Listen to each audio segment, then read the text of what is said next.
She wasn't supposed to survive the first hour. Surrounded by enemies, abandoned by her fleet, written off as dead. But humanity doesn't die quietly. Stay till the end, because what she built in enemy territory didn't just save her. It shattered empires. Subscribe for more Humanity Defies the Galaxy stories. Comment if you believe humans are never truly alone. She wasn't supposed to survive the first hour. Not after the jump went wrong. Not after the sky turned hostile. And definitely not after every friendly signal vanished from her display. The human reconnaissance ship tore through the upper atmosphere like a wounded animal, alarm screaming as alien interceptor fire shredded its hull. The enemy had anticipated the rout. They always did. Their empire had ruled this sector for 3,000 years, and no one challenged their borders without permission. Humanity had done it anyway, quietly, carefully, and now, catastrophically. Lieutenant Mara Vale braced as the ship slammed into the surface of the planet below. Metal screamed. Gravity crushed. Then silence. When she came to, the cockpit was half buried in black soil and ash. Emergency systems flickered. Life support was minimal but stable. She ran diagnostics with practiced calm, ignoring the blood on her brow. Long-range comms were dead. The transponder was gone. Orbital scans showed enemy patrols sweeping the crash zone. She was alone. In orbit, her fleet would already be retreating. Protocol was clear. No rescue attempts inside enemy-controlled space. One human life was not worth a galactic war. Mara understood that. She accepted it. What she didn't accept was dying quietly. She destroyed what remained of the ship's core, erased human signatures, and took only what she could carry. A sidearm with limited charge. A compact translator. Med patches. Rations for 3 days if she was careful. Then she stepped out into a world that had never been meant for her. The planet belonged to the Varkesh Dominion, the central pillar of the empire. Their cities rose in brutal symmetry, all sharp lines and cold alloys, designed to remind every species who ruled them. The air was breathable, engineered for conquest. The land was scarred by industry and control. Within minutes, Mara spotted movement. Not soldiers. Workers. Non-Varkesh. Smaller. Thinner. Visibly exhausted. They wore identification collars and carried tools far too heavy for their frames. Client species. Slaves. By another name. She watched from cover as an overseer struck one of them for moving too slowly. The blow wasn't lethal. It wasn't meant to be. It was routine. Efficient. Boring. Mara felt something tighten in her chest. Every briefing had warned her. Do not interfere. Observation only. Extraction if possible. Survival above all else. But the Empire's greatest weakness wasn't its fleets or weapons. It was certainty. The Varkesh believed order was imposed from the top down. That obedience was natural. That resistance only came from power. They had never studied humans closely enough. Mara waited until nightfall. The Empire's patrol patterns were predictable, optimized for efficiency, not creativity. She moved when the gaps aligned, slipping through industrial corridors and shadowed transit tunnels. She learned quickly. Learned faster than they expected a lone survivor to. When she reached the labor camp again, the wounded worker was still there, barely conscious. No one had bothered to help. Productivity quotas didn't account for mercy. Mara acted before she could think herself out of it. She dragged the worker into cover, disabled the tracking collar with a controlled EMP burst from her sidearm, and applied med patches with practiced hands. The alien's physiology was unfamiliar, but pain was universal. She spoke softly, letting the translator do its work. "I'm not here to hurt you," she said. "I won't stay long." The alien stared at her with wide, terrified eyes. Humans were myths here. Predators from a death world. Stories used to frighten children into obedience. Mara smiled faintly. Not dominance. Reassurance. She left before dawn. By morning, whispers were spreading. Not about an attack. Not about rebellion. About a ghost. A being that moved unseen. That helped without demanding loyalty. That vanished before punishment could follow. The overseers dismissed it as superstition. The Varkesh didn't fear rumors. They feared fleets. Days passed. Mara rationed carefully, scavenged what she could, and listened. She learned fragments of the Empire's structure. How client species were kept divided, isolated, convinced they were alone in their suffering. How communication between them was restricted. How the Varkesh never imagined they would cooperate. Because they never had. On the fourth night, Mara was captured. It wasn't dramatic. No heroic last stand. A miscalculated patrol route. A stun field she didn't see until it was too late. She woke in restraints, surrounded by aliens who were not Varkesh, but served them all the same. They stared at her like she was a weapon about to detonate. She didn't resist. Didn't threaten. Didn't boast. She waited. Hours later, an interrogator arrived, not to extract information, but to catalog her. Humans were rare. Valuable. The Empire preferred understanding its enemies after they were broken. Mara answered questions carefully. Name. Rank. Serial. Nothing more. When the interrogator left, the guards remained. One of them, the same species she had helped days earlier, met her eyes. Recognition flickered. Hope followed. Mara leaned forward as far as the restraints allowed. They don't care if you live or die, she said quietly. But you already know that. The translator worked. The words landed. I can't fight them alone, she continued. But I don't have to. And neither do you. The guard hesitated. Centuries of fear pressed against a single moment of choice. The Empire had taught them that unity was impossible. Humanity had learned the opposite the hard way. That night, the restraints failed. Not because of force. Because someone decided not to enforce them. By the time the alarm sounded, Mara was gone again, this time not alone. She vanished into the underlayers of the city, into forgotten service corridors and abandoned transit hubs where the Empire never looked twice. Behind her, the first rule of the Varkesh dominion cracked. Humans were no longer a distant threat. They were inside. And they were listening. The Empire expected chaos from resistance. What it did not expect was coordination. Mara moved through the underlayers like a rumor given shape. No banners. No speeches. No calls to rebellion. That was how uprisings died. Loud, proud, and alone. Humanity had learned that lesson long before it reached the stars. The first ones who followed her didn't do so because she was human. They followed because she listened. The Undercity was where the Empire's forgotten laborers lived, stacked beneath the polished avenues above. Species from half a dozen worlds shared narrow passages and recycled air, divided by language, physiology, and carefully maintained mistrust. The Varkesh called it efficiency. Keep them separate, keep them weak. Mara broke that rule by doing something radical. She asked questions. Where do patrols slow down? Who controls food distribution? Which machines fail most often, and why? She didn't demand answers. She waited for them. She traded knowledge for knowledge, small medical supplies for stories, human problem-solving for alien survival instincts. She never promised victory. She promised dignity. Word spread carefully. Not of a savior, but of a connector. Someone who understood that no single species could challenge the Empire, and that no one needed to. When the first cell formed, it wasn't called that. It was a maintenance group sharing tools. Then it became a night watch rotation. Then a quiet agreement to warn each other before inspections. The Empire noticed none of it. From their perspective, productivity numbers remained within acceptable deviation. Minor inefficiencies. Statistical noise. The Varkesh trusted data more than instinct. Mara used that. She learned which client species were forced into logistics, which handled communications relays, which worked in shipyards without ever stepping aboard the vessels they built. Each role isolated, each critical. She brought them together not in one place, but in understanding. This is how humans survive, she told them. We don't outgun, we outthink, and we don't leave people behind. That last part mattered most. When a food shipment was shorted, Mara didn't sabotage the system. She rerouted surplus from a neighboring sector, quietly, efficiently, without attribution. When a worker collapsed, med supplies appeared where they shouldn't.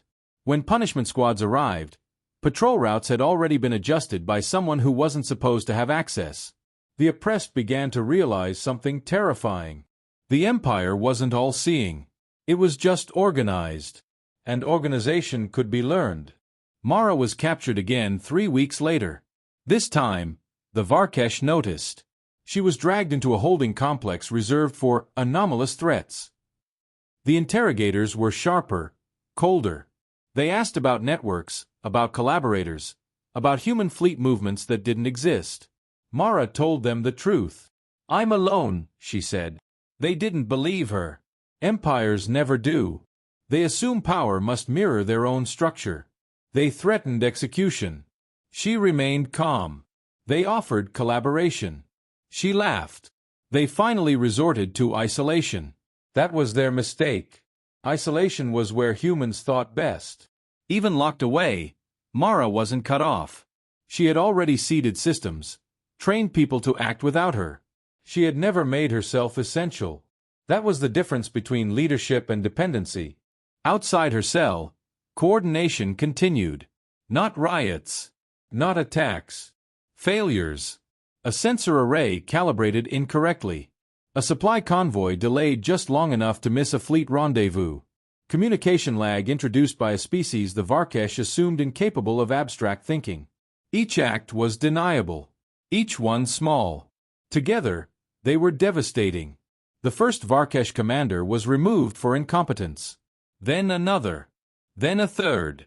The Empire's internal reports began to show concern. Not panic. Not yet. Humans had a word for this phase. Momentum. Mara was released not because they trusted her, but because they needed to watch her. The Empire preferred visible threats to invisible ones. She returned to the underlayers thinner, bruised, but unchanged. If anything, her capture had confirmed what many already suspected. The Empire was afraid. She didn't announce her return. She didn't need to. Those who mattered already knew. Now, the alliances deepened. 2 species that had once competed for labor priority began sharing access codes. A third provided shelter. A fourth handled message relays through biological signals the Varkesh couldn't decode. Mara facilitated, corrected misunderstandings, and stepped back. She never claimed authority. She made others powerful instead. One night, as they gathered in a maintenance chamber far from surveillance, an elder from a long-subjugated species asked the question none of them had dared voice. What happens when they crush us? Mara met their gaze. Then they'll do it knowing they're not invincible. And that matters. Silence followed. Then resolve. The Empire had built its rule on inevitability. On the belief that resistance was futile, temporary, pointless. Humanity had never accepted inevitability. The first coordinated action wasn't violent. It was symbolic. Across 3 sectors, client species stopped working for exactly 1 minute. Just 60 seconds. Production dipped. Alarms triggered. Overseers screamed. Varkesh Command demanded explanations that didn't exist. Then everything resumed as if nothing had happened. But the message had been sent. You are not alone. From that moment on, the question was no longer whether the Empire could be challenged. It was how long it would take them to realize it already was. And somewhere in the upper levels of the city, a Varkesh strategist reviewed a report that used a word no one had written in 3,000 years. Alliance. They didn't know how it had formed. They didn't know who led it. They only knew one thing. A human had taught their subjects how to trust each other. And that was far more dangerous than any weapon. The Empire did not declare war. That was the first sign it was losing. Empires announce conflict because they believe control comes from spectacle. From fleets assembling in perfect formation. From proclamations broadcast across stars. The Varkesh Dominion did none of that, because there was no enemy fleet to point at. No capital world under siege. No formal rebellion to crush. What they faced instead was absence. Convoys began arriving late. Then not at all. Dock crews reported missing components that inventory insisted were present. Patrols followed approved routes and found nothing, because the disruption happened everywhere else. The Empire's systems were flawless at stopping attacks. They were helpless against cooperation. Mara stopped moving. Not because she was trapped, but because she no longer needed to. The network no longer depended on her presence. That had always been the goal. Humans didn't win by becoming symbols. Symbols got destroyed. She became a shadow among many. Across the underlayers and industrial zones, decisions were made without orders. Logistic species slowed throughput just enough to cause cascading delays. Communication handlers introduced microscopic timing errors that corrupted synchronization protocols. Shipyard laborers adjusted tolerances by fractions no Varkesh engineer bothered to double-check. Nothing failed outright. Everything failed together. The Dominion's fleets began missing rendezvous windows. Resupply schedules fractured. Command blamed incompetence, then sabotage, then each other. The Empire's strength, absolute hierarchy, turned inward. For the first time in 3,000 years, Varkesh commanders started withholding information. Fear climbed the chain of command faster than any rebellion ever could. Mara watched reports flow through channels never meant to intersect. She saw patterns the Empire couldn't. Humans were good at that. At seeing systems, not just structures. The client species had stopped thinking of themselves as victims. They were operators now. One night cycle, a relay hub went dark. Not destroyed, simply offline. A minor inconvenience. But that hub coordinated traffic across 5 sectors. Without it, fleets rerouted manually, trusting outdated charts. 2 ships collided in vacuum. No survivors. The Dominion issued a statement calling it an accident. The Allied species heard something else. Proof. Proof that the Empire could bleed without a single shot fired. The first act of open defiance followed soon after. A Varkesh patrol entered a manufacturing district expecting routine compliance. Instead, they found machines powered down and workers standing still, unarmed, unafraid. The patrol commander demanded explanations. None were given. Protocol allowed for force. The commander hesitated. That hesitation was new. It spread. Mara never told them to stand. She had told them to choose. That was the difference. Choice created ownership. Ownership created courage. When the patrol withdrew to request authorization, the workers dispersed and systems came back online. Nothing to punish. Nothing to record. But the memory remained. The Dominion's analysts began using new language. Not rebellion. Not insurgency. Contagion. They searched for a leader. For a signal. For a command node they could isolate and destroy. They found nothing centralized enough to target. Because Mara had built it the human way. Messy. Redundant. Trust-based. The Varkesh tried adaptation. They offered privileges to certain species. Increased rations. Reduced oversight. Divide and reward. It failed. Those species shared the offers. That had never happened before.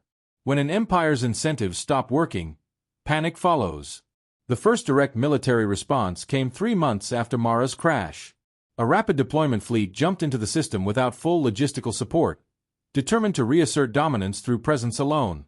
It arrived to find empty docks. Shipyards were functional, but no crews reported. Power grids operated at minimum load. Automated systems waited for authorization that never came. The fleet commander demanded answers. Mara listened as the question echoed through channels that had once been sealed tight. She did not respond. Instead, a dozen species responded together. Supply requests were denied, not with hostility, but with bureaucratic precision. Forms returned incomplete. Authentication codes expired seconds before use. Every interaction was polite, impersonal, inescapable. The fleet lingered, burning fuel it couldn't replace. Morale dropped. Discipline frayed. The commander ordered arrests. Patrols found no one to arrest. When the fleet finally withdrew, it left behind something far more valuable than wreckage. Oh. Across the Empire, whispers spread among client species and Varkesh alike. If a human could do this alone, what else had the Dominion misunderstood? Mara felt the shift before the data confirmed it. Humans always did.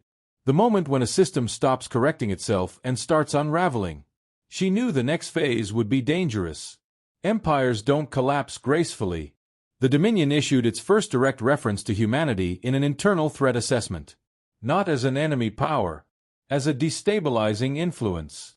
That was the closest they came to admitting fear.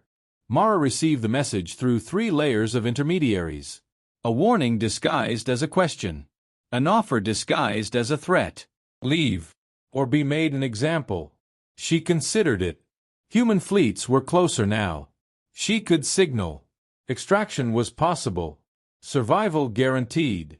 She thought of the workers who had stood unarmed. Of the species who had shared privilege instead of hoarding it.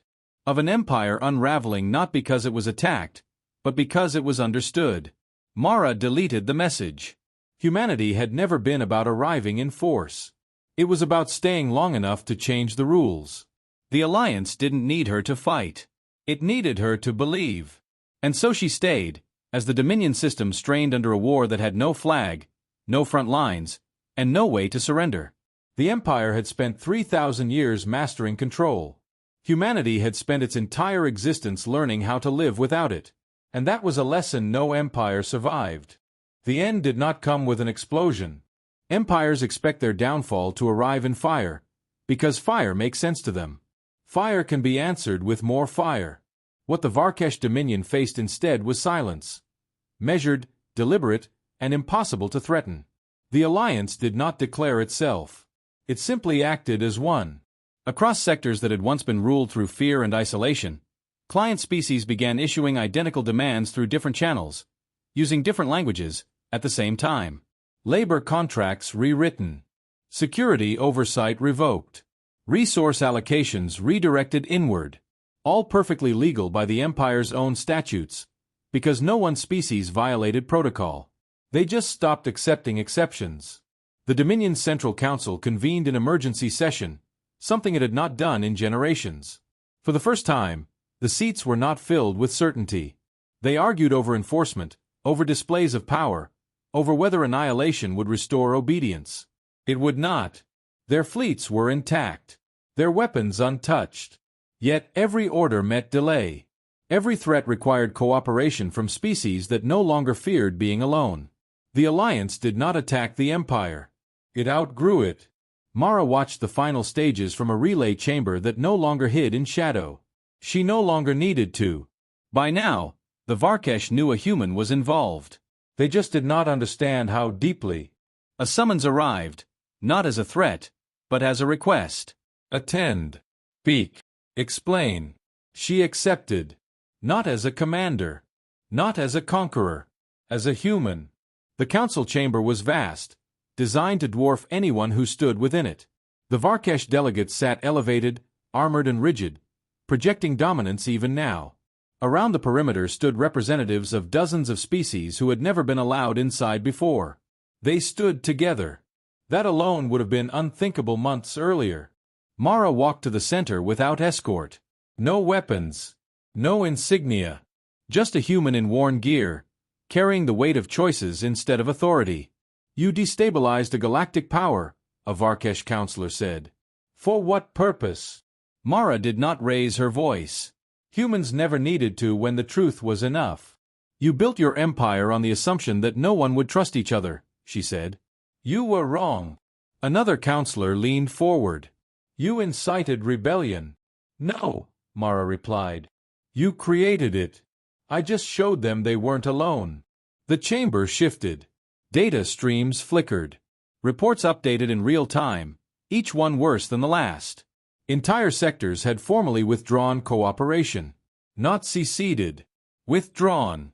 They cited clauses the Varkesh themselves had written centuries ago. The Empire was being dismantled legally. Humanity will pay for this, one counselor hissed. You will be remembered as the spark that burned us down. Mara met its gaze. Humanity will be remembered as the species that taught others how to stand without us. That was when the realization finally reached them. This was not a takeover. There was no human flag waiting to be raised. No demand for territory. No tribute. No replacement empire. The Alliance did not want to rule. They wanted to be free. The Varkesh tried one last tactic. They offered Mara power. A governorship. Authority over the newly unified sectors. A place in history carved from dominance. She refused without hesitation. Humans don't need to sit on thrones, she said. We've seen what that does. The offer died in the air. What followed was not surrender, but collapse. The Dominion's client species formally recognized each other as equal partners. Trade routes reopened under shared governance. Defense agreements formed without central command. The Empire's bureaucracy, so dependent on obedience, simply stopped functioning. When the human fleet finally arrived, they found no battle to fight. Admirals prepared for resistance that never came. Sensors showed intact cities, powered stations, and fleets standing down without orders to engage. A delegation approached under neutral signal. They were greeted not as invaders, but as witnesses. Mara transmitted a single message to her command. Mission status: complete. No extraction required. In the days that followed, galactic records struggled to categorize what had happened. There was no decisive battle. No treaty signed under threat. No capital world destroyed. Just an empire that no longer existed. The Alliance named itself only after stability was assured. Not after Mara. Not after humanity. It chose a word from no single language, one that translated loosely as shared ground. Mara declined every request to lead it. She stayed long enough to ensure the systems held, then prepared to leave. Humans were good at beginnings. They knew better than to linger where others needed to grow. As her transport lifted away, she looked back at a sector that had once been defined by fear. Now it was defined by choice. Back on Earth, analysts tried to explain how one human had broken a galactic empire without firing a shot. They cited adaptability, social intelligence, decentralized thinking. All of it true. None of it complete. The truth was simpler. Humanity had never been the strongest species in the galaxy, but it was the one that understood something empires never did. That power shared is power multiplied. And once the galaxy learned that lesson, it could never be unlearned. Somewhere in the void, new civilizations took notice. Not of human weapons. Not of human fleets. But of what happened when a single human, trapped behind enemy lines, chose connection over conquest. The age of unquestioned empires ended not with a war cry, but with a human saying, "You don't have to face them alone." And the galaxy listened.